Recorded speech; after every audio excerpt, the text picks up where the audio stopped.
Here in New Jersey, it was announced this week that the mandate for masking in schools would be lifted next month. So, what do you do in a situation like this? I'm not going to tell you because there's no halakha on it, right? There are halakha on some clear medical issues like getting vaccinated. You're required to do it because there's overwhelming medical opinion on it. In instances like masking, there's somewhat less guidance coming down very clearly from the tradition that you must do this or you must not do that. Now, there are places, of course, in the tradition where God tells us very clearly what we're supposed to do. That this week we learn of the Urim and Tumim in Parshat Tetzaveh in the Torah this week, that we learn the Israelites had these oracles, the Urim and Tumim, that seemed to tell them what God required of them at any given moment.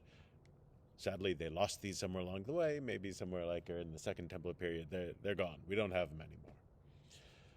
So since God's not telling us exactly what to do, how do we know what we're supposed to do? Again, in the Parsha. There are instructions for going in and out of the holy place, the Mishkan, this place where they put the Ark. And if you do it wrong, it's clear in these sections telling us about it. You do it wrong, and you're going to get zapped, meaning that people who approach the Mishkan, the holy place, in the wrong way, or who weren't authorized to do it, died. But it doesn't say, better safe than sorry, don't do it. Don't go anywhere near this dangerous thing. There are just a lot of rules, and you should do it properly. And I think that's instructive, which is to say, the Jewish tradition doesn't just say better safe than sorry.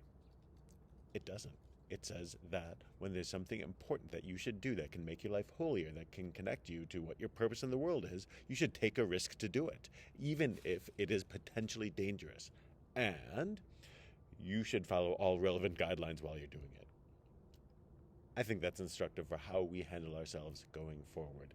It is not simply that we avoid all risk. That is not what the tradition teaches.